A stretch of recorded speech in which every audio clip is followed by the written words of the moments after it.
Hello, everybody. AfterBuzzers out there. Welcome back to another episode of Spotlight on TV. We have an exclusive episode here today with Scott Takeda in the house. I'm your host, Ryan Malaty. Today we're going to be talking about Scott's new upcoming roles in Whiskey, Tango, Foxtrot, The Space Between Us, and we're going to get to know the actor a little bit and ask him why he considers himself a banana. All coming up here in the AfterBuzz studios.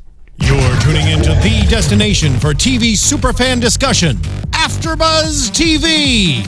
And now, let the buzz begin. Scott, thank you so much for being here with us. Well, thanks for having me. It's great to see you. Oh, thank you. I was looking over your rap sheet, man, and you have been all over the place. It seems like you're the up-and-coming supporting actor in LA. Well, thank you. Thank you very much. Yeah, hopefully maybe not even up and coming. Hopefully I'm already here. You're here. I am here. And you came from Colorado, is that right? Yeah, I flew in this morning. Did you really? Yeah.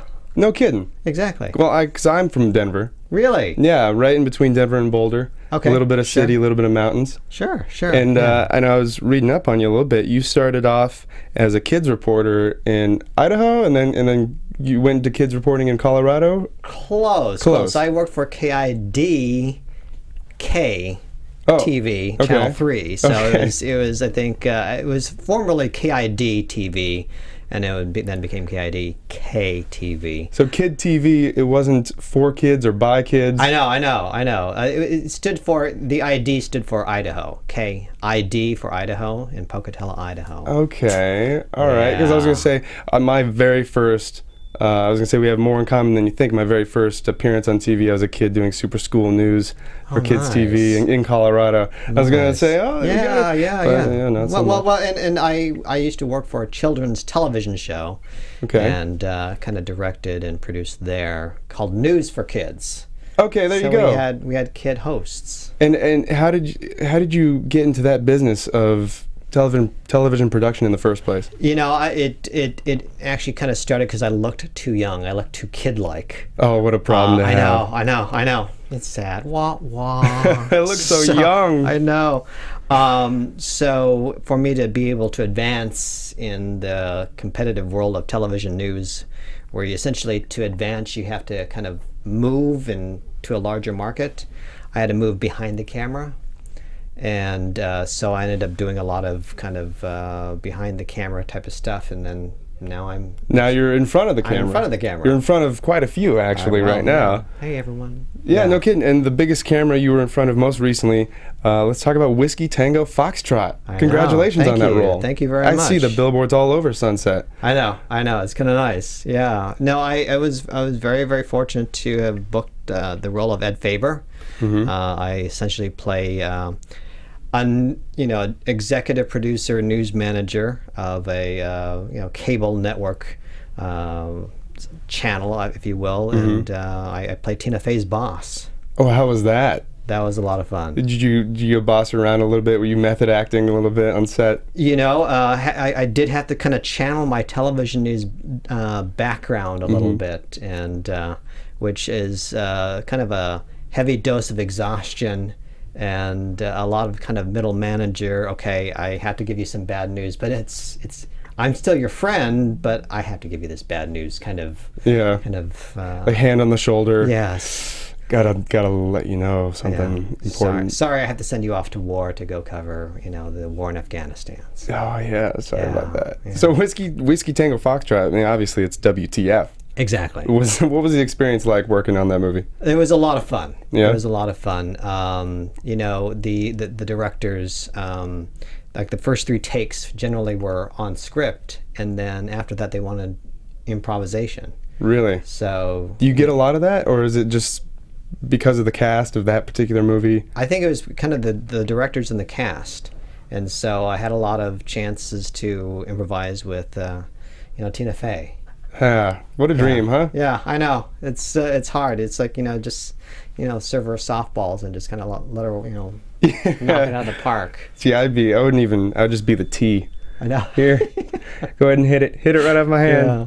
How fun though, but this wasn't your first big movie production. I mean, Gone Girl, Dallas Buyers Club, Everything Must Go, Little Fockers. Yeah. You've been swinging at big softballs for quite a while now. Yeah, I've almost 10 years, I think. Wow. Yeah. What's I mean, how do you go from behind the camera to in front of such big cameras? And what is that process like? It took a while. I think isn't the saying, yes, it seems like it happened, just instantly, but it's been 10 years in the making or something to that effect. I gotta ask, how old are you? Because you can't be 10 years ago. You must have been what, 5 or 6? I was exactly 5 or 6. Yeah, thank you. I appreciate that. And, I tend to cast kind of mid-30s to about mid-40s right now. Yeah. So you're casting up. As an actor, you it's not what your chronological age is what you look like. Yeah, it's the spirit. It's it's the soul of the age. It's the soul. It's actually, I'm 16 in spirit. So there. Oh, okay. Yeah. Yeah, me too. Yeah. Well, let's go 21 in spirit. 21. I'd still like to have a few spirits. Exactly. Got to do that. So let's talk about The Space Between Us. Exactly. Tell us. All right, that's coming up. You were working with Gary Oldman. Yeah. And a few other notable. Britt Robertson, Asa Butterfield, Carla Gugino. Mm-hmm. Yeah. Well, so what is that like going back and forth between those kinds of sets? That was very a lot of fun too. That particular set, I primarily worked opposite Gary Oldman. I mean, he's a complete master of the craft. Really? And a lot of times, even when I wasn't working, I would go to set just to watch him work. He's just a master of the craft, and it was so nice also afterwards he was just kind of very generous and giving, and we would all just kind of sit around and, please tell us another story, tell us. Mr. Oldman. And he would just tell stories of his time on Batman and all these various sets, and how he kind of came up through as a stage actor, and it's just like, wow. Did you is he one of those actors you looked up to before you got into it? Is there any particular actor that you have idolized or looked up to or tried to embody in your practices? That's a great question. I think I look up to a lot of actors. Gary, I don't necessarily think I had his picture on the wall going, oh my gosh.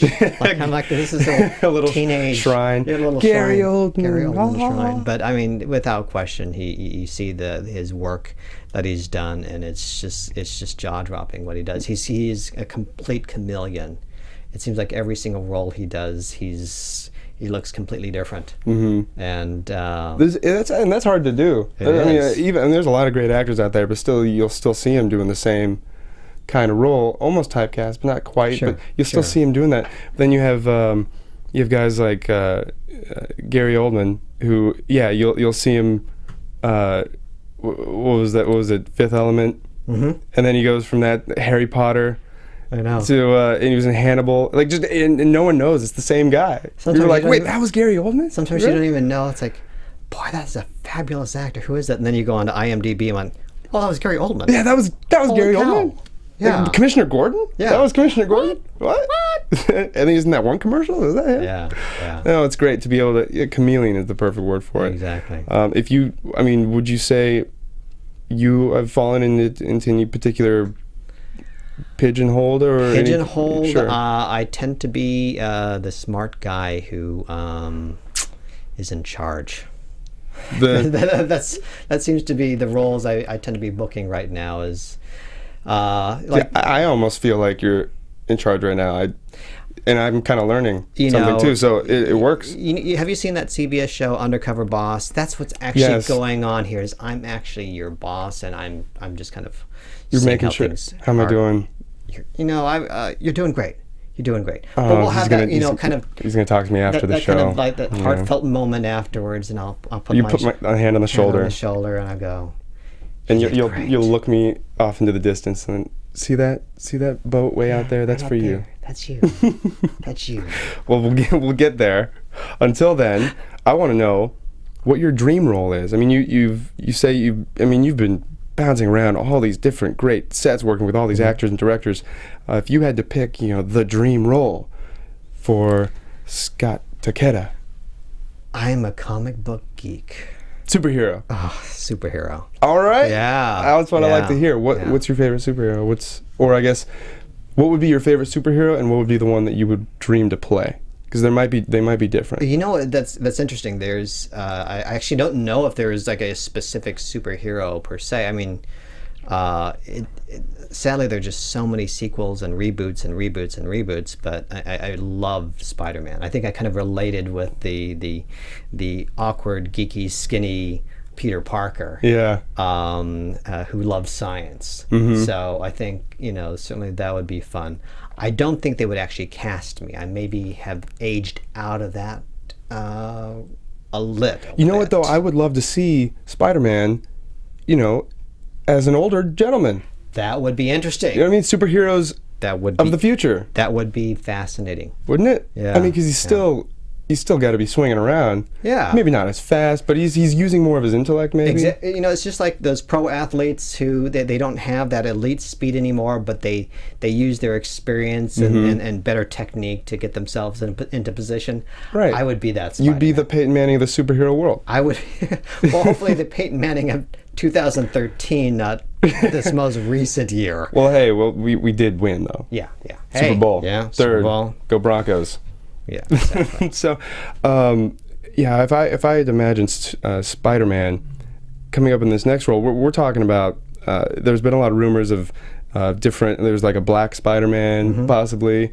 Why not an Asian Spider-Man? Why not? Why not? Why not? I feel like the barriers of race have been being broken down systematically, and yet there's some still remain. Have you felt any kind of? I mean, we're coming back to the Oscars, being talking about how it's just not diverse. It's just the white people awards. Have you felt any kind of racial barriers going through the hoops of Hollywood? I don't know if I have experienced that directly. I'm sure maybe I was up for a role and they decided, oh no, let's give it to the white dude. What I do know is that I like to call myself a banana, as you put in the teaser. Okay. Boom, I set you up there. Thank you very much. Because I do tend to book a lot of roles that maybe were originally written for a Caucasian actor to play, and I tend to probably almost half the time book a lot of those kinds of roles. Even to the point that, like on Grimm, they didn't even change my name. I was Mr. Adams. Yeah. Tell me a little bit more about Grimm. I played a hotel manager on Grimm. It was just kind of a nice little. It was really just kind of a nice day on set. Essentially, it was the season finale for last year. Okay. And the whole idea is they were trying to set up this big ruse that something had happened over here in this hotels to kind of throw off the bad guys and thinking that was happening. And I was just kind of in the middle there. I was kind of, what? Okay. Oh, there's a crime scene going on here. And it's like, I found this person and there was this head and I heard her scream and so much going on. I know. It's just a big, huge red herring. But you're the guy who can handle it. I'm the cool cucumber guy in charge. Cucumber or banana. Yeah, exactly. You're an easy, ready to eat fruit or vegetable that's just yellow on the outside, but white on the inside. Exactly. I like that a lot. I guess I'd be an Oreo. An Oreo, I guess, or a chocolate-covered ice cream cone. Because I'm kind of brown. Yeah. I'd say I'm kind of white on the inside, I guess. Yeah. Maybe a little Irish. Yeah. Maybe some beer. I'm a Guinness. I'm a draft Guinness beer. Yeah, exactly. There you go. I like to tell this story sometimes how we would have KFC, and I grew up in Fort Collins, Colorado, which is very, very kind of white. Oh yeah. I mean, there's a little Hispanic there, but it's very white. So I just think I'm white. I just completely think I'm white until I would wake up in the morning and look at myself in the bathroom mirror and it's like, who's this Asian kid looking back at me? Who is that boy I see? Yeah, so I was completely. I'm not on Broadway. Completely white. And then we'd hit my mother. We'd go pick up KFC, and then she would insist on making rice, and I would have to tell her, it's like, but Mom, that's the mashed potatoes. That's what the mashed potatoes are for. So the mashed potatoes are white enough, Mom. I know. That's the starch. That's the starch of the meal, Mom. That's where the carbohydrates come from. We don't need rice. You grew up with the potato background then, not the rice background. A little bit of both. Yeah, it's just amazing what rice will go with these days. It goes with everything. Everything, just like you. I know. And you have been in so much, and so much is coming up. I always like to ask actors whenever we get them in the studio about their method, about their process. Talk about how you get into character, and depending on the role, what kind of things do you do, to prepare for the role, and then maybe what kind of things you do right before, the director says action. That what goes through your head, and what's your process? Well, obviously for Whiskey Tango Foxtrot, I was able to pull from real life experiences. Right. And the thing that I've been in a lot of television newsrooms over the years, and also just the understanding that as somebody who is sent out in the field, you get sent out in very dangerous situations. So understanding that what it must be like to be the superior who has to send Tina Fey out into Afghanistan where bullets will be flying and stuff like that. Yeah. So was able to kind of pull from real life experiences. Sometimes, especially for auditions, I've got one kind of coming up that I have to get turned very, very quickly. You don't have a lot of chance. You just go, well, I'm going to make my best guess. Let's just say it's a doctor role. I'm not a doctor, but I'm assuming I'm going to be very caring, and I'm assuming I need to be somewhat smart, and I'm assuming that this must be a critical situation. So it's about, hey, there's some urgency behind this, because that's the most drama. It wouldn't be like, oh, you've got a wart. Bummer, huh? Yeah, bummer. Wow, I don't know. We probably should take care of it in the next 2 years. No, that's not exciting drama. But it's like, oh my gosh, your arm has been chopped off. Oh, geez. Yeah, we might need to take care of that. Are you sure, doctor? You're hemorrhaging. So sure? That's drama. That's the urgency there. So you draw from life experiences, your own past, and then when it comes down to that moment, though. Sure. I mean, is there? I mean, we see like Matthew McConaughey, who you did work with on which one was it? Dallas Buyers Club. Dallas Buyers Club, exactly, right? Yeah. Did you ever see him do his famous now famous thing? I never saw that. I never saw that. He stayed for the most part in character during the entire time. I've told this story before, but I actually flew in from a vacation where my lovely bride and I were in Vietnam. So I, flew from Vietnam. You flew from Vietnam. You were on vacation? On vacation, flew from Vietnam to China. This is all during Thanksgiving weekend. Oh, goodness. To Newark, New Jersey, to Louisiana, where we shot that. Where you're filming? And we were filming, and so I was like, what side is where? I've just crossed, 12 time zones. No kidding. And but you still find a way to, once you get there, it's cameras are on, it's time to work. Yeah. On that particular one, you're talking about preparation. I needed to speak with an accent, so I was kind of using, everywhere I was going internationally, I was listening to Japanese people talk, and really trying to get the body down. So I actually did a lot of study on this.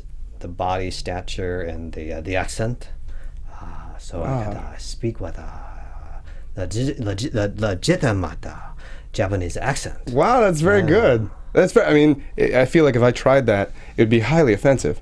Yeah, I would get it wrong. A lot of it I channel my grandfather, because I still remember how he would speak, but to a certain extent, I still needed to kind of hear other people talk to kind of just find the rhythm, and more than anything else, find the body. Right. And then I get on set, and then the director is I'm doing it as authentically as I can. He goes, "Oh, no, loosen it up." So it's like, Okay. it's like because I had the bow completely down. He's like, no, just yeah. So here you are flying all over the world, picking up, talking, people in Japan and Vietnam and China, and then you land and you have it down, and he's like, let go of all that. Yeah. It's that kind of feel. It's kind of the whole thing about acting is like you put in all this prep and then you just let it go. Right. And then you just say the words. Just acting subconsciously, almost. Exactly. Right? You're not acting, you're reacting. Ah, there it is. For all those actors out there who are paying attention, that's what it's all about. That is what it's all about. But you love acting, Yes. and you came from a producing background. Yeah. Do you still go back to your roots? Yeah. Are you still working on stuff sure. now? All the time. I think more than anything else, I'm a visual storyteller at the absolute very heart of things. If you kind of take a look at all the things that I've done through my lifetime, I'm a visual storyteller. So it doesn't matter if I'm telling stories with a single frame of image, where I used to be a newspaper photographer. No kidding. Yeah. Or if I'm putting all those frames together at either 24 frames per second or 30 frames per second, so I'm dealing with moving images. Motion pictures, as they call them nowadays. I know. Yeah, back in my days, we called them movies. And they'd play the piano to it. And we shot on videotape. Tape. VHSs, what are those? Yeah, beta. So we're showing our age now. Sorry, don't tell anyone. We're showing people that we actually were alive in the 20th century. There's more than one century out there, people. Yes. So you started with still frame. You moved into motion pictures, and Exactly. and now you're in front of the camera. But it's still telling stories, and still telling stories with images. So visual, I love being able to, and not being able to, but just seeing how people blend, pictures and sound together to tell stories. Right, and it's so, pictures and sound, but there's so many different trades that go into making a film, right? There's the costume designers, you have fashion, the set design, that's architecture and engineering, then you have photography, you have videography, cinematography, the scores, you have musicians, you have actors, dancers, singers, business practices, producers, so many different talents coming together as one.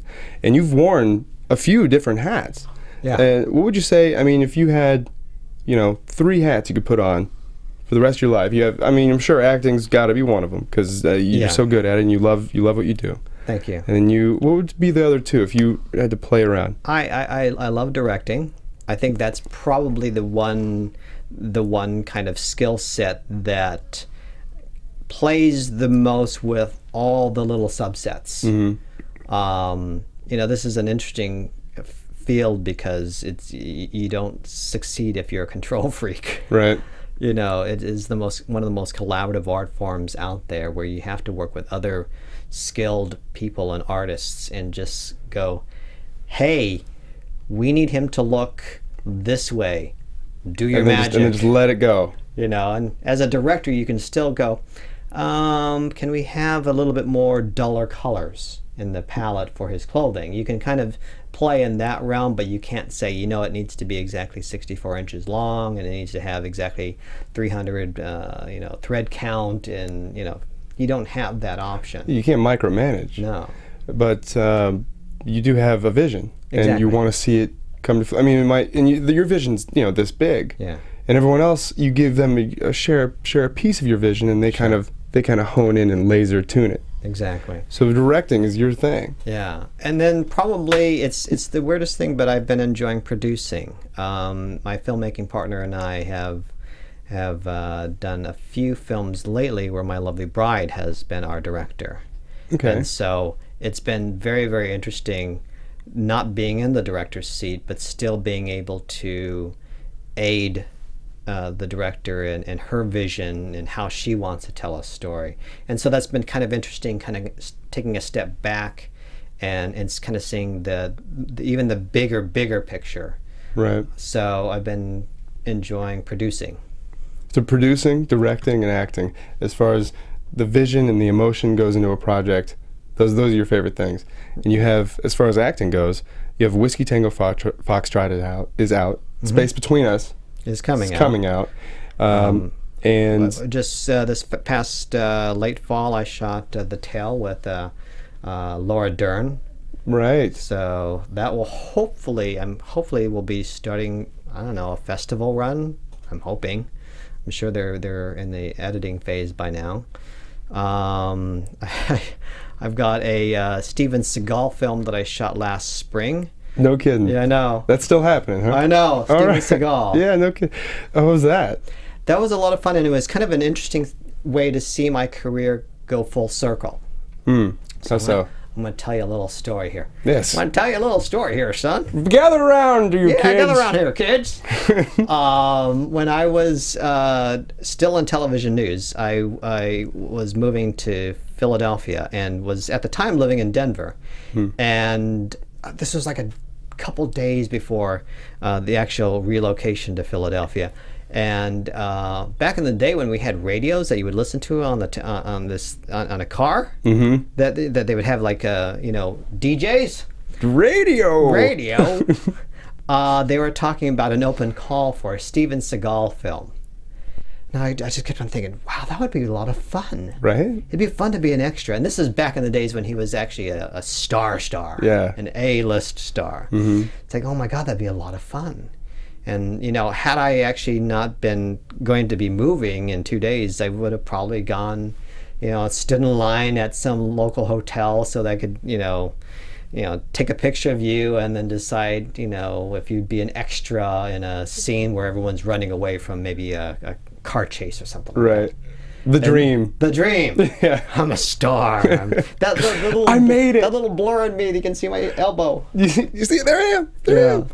And then so years later, to actually be in a Steven Seagal film, it was actually a lot of fun. Wow. Yeah. Puts a lot of perspective on things. Where you were then and where you are now. Let me ask you this: if you could go back to that younger man, what would you tell him? I mean, he's about to go on this journey that you're still in, and you're rocking it. Yeah. What would you tell yourself? What would I tell the when I was 2 years old? In other words. Yeah. When you were, you just stood up for the first time. Yeah. I would essentially tell that young person just to keep on going, because I think ultimately what that person did led me to where I'm at now. Right. So. And you can't, as long as you're happy with where you're at now, you can never regret decisions that were made in the past or try to influence them. Because then you might be in a totally different place. Yeah, I get that. Yeah, and I actually think if we start getting philosophical, I think the biggest regrets I have mainly are opportunities that I chose not to, take, as opposed to, things that I did and it's like, well, that didn't turn out so great. I don't really have regrets about that. It's like, well, that didn't turn out so great, but I learned a lot and. Right. Yeah, I heard that you'll always regret the things you don't do more than the ones you do, because it's that feeling of what could have been, what was, that aching hole in the imagination. I know. It's just that's where true regret is. But it seems like you've been, for the most part, taking opportunities and running with them. I try to. So regrets, you've had a few, but then again, too few to mention. Oh wow! Showing my age again. Yeah. Back in the 20th century. Back in the 20th century. Yeah. 20th century Fox. Remember that? So you got The Tale coming out. Yeah. Hitting festivals. You got Whiskey Tango Foxtrot out. In the theaters right now. In the theaters right now. Go see it now. It's a really good film. And here's the thing. I know I'm supposed to say it's a really good film. It is actually. Now tell us how you really feel. No, it's a really good film.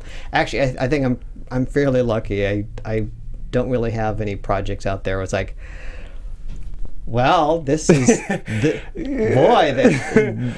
this is a fine production here. I'm very, very this film has a fortunate. great personality. I know. But it's actually phenomenal. I'm very, very proud to be part of it. I think it has a terrific message behind it, which, as of course, being a former journalist, I think it talks about, the folks, who have to go off to war, but they are not the soldiers. And it's certainly, we need to give our support to the soldiers, but there's also the people who cover them and tell their stories. Right. You got to tell the story. Someone has to tell the story, or else, the people won't be inspired or informed or be able to make decisions or to get behind decisions that need to be made. Exactly. It's a very important story to be told. And I haven't seen it, got to be honest, but when I do, I will. Trust me, I'm going to be elbowing whoever's next to me. I know that guy! Yeah. Well, and especially with the Academy Award just going to Spotlight and, kind of shining a nice spotlight, if you will. Spotlight on journalists. Spotlight on journalists. In that case, newspaper reporters. This kind of does the same thing for war correspondents. I think that's entirely necessary. Exactly. And it's so often overlooked. Yeah, and it's a dangerous job. I mean, there's I would not do it. No. Save that for the 16-year-olds. Exactly. Yeah. Save that for the young bloods. Us 21-year-olds need to take care of ourselves. You know what I mean? Yeah. And the space between us, that's coming out. That's coming out late August, I believe. Okay. Yeah. I'm very looking forward. You're the man who can do it all. Thank you. What else? What else is coming up as far as behind the camera? You said you're. Well, we got two things still in front of the camera. I shot an episode of Devious Maids for Lifetime, and that. Goodness gracious! Yeah, 4th season. I can't believe it's in the 4th season. I think it's the #1 show on Lifetime, and so. Well, it's got to be now. Yeah. After your appearance. Yeah. Come on. Yeah. Hello. McFly. Yeah. So Devious Maids on Lifetime coming out. 4th season. So that I think they start their series run in the late spring. Okay. So that'll probably be, I'm guessing, May or June episode, and then I shot an episode, and hopefully we'll be recurring. Fingers crossed. Got you. Of NBC's The Night Shift. And yeah. That usually starts airing, I think, about June. So somewhere in June or July. You got Night Shift, Devious Maids, Grimm? I shot Grimm. If they bring me back, I will certainly be happy to shoot with them. But that was last season. Okay. But it's out on DVD. What are those? Is that some kind of Netflix? It's out cartridge? It's out on iTunes as well too. There you go. And so are we. Exactly. Spotlight on AfterBuzz TV. We're on YouTube. We're on iTunes, and we're for free. You guys, I don't know if what am I missing here? So much for you. You were leading up to Behind the Camera. So yes. As I had indicated earlier, my lovely bride, Lori Allred. Hi, Lori. Her out on IMDb, LORIALLRED. She has directed a couple shorts of ours, and so we're kind of doing a festival run. April, we're doing the Milledgeville Film Festival in Milledgeville, Georgia. Oh boy! And so I'm going to be on the actors panel there, but we're escorting our film If Not Now, which we hopefully will have some really nice in the summertime. Some nice peaches. Peaches, yeah, that'd be great. No, some nice news coming out as far as where that is going to have its future run. And then we did a film fairly recently called The Decision, and that is in the SENE, Southeast New England Film Festival, and that will be also in late April. So that's getting it's got its first festival run, and we'll see where those go. Wow, 2016, the year of Takeda. Yeah, exactly. The man who can do it all. I want to follow you, and I want to keep up with everything that you're doing, everything that's coming out, because you're a busy man. So much is happening for you. Congratulations with all of it. How can we follow you on social media? Thank you. I'm on this thing called Twitter. Tweeter? And that's at Scott, S-C-O-T-T, capital Takeda. Scott Takeda. Exactly. Ladies and gentlemen, Scott Takeda in the house. Thank you so much, sir, for being here. Thank Follow you. him Appreciate at that. Scott Takeda. I'm Ryan Malaty, I think. Yeah. I'm your host, Ryan Malaty. Make sure to give us a thumbs up, subscribe. Don't miss another episode. This is the one that, if you loved it, give us a thumbs up and like what you see. Thank you so much for joining us here. It's AfterBuzz TV Spotlight On. See you next time. From executive producers Maria Menounos, Kevin Undergaro, Phil Svitek, and the entire AfterBuzz TV staff, we would like to thank you for listening to the AfterBuzz TV network. To watch or listen to other after shows and post comments or questions, be sure to visit AfterBuzzTV.com. I'm Sir Richard Wentworth, and this has been a presentation of AfterBuzz TV. Buzz you later. The views expressed herein are those of the hosts only and do not necessarily reflect the views of AfterBuzz TV or its owners or principals.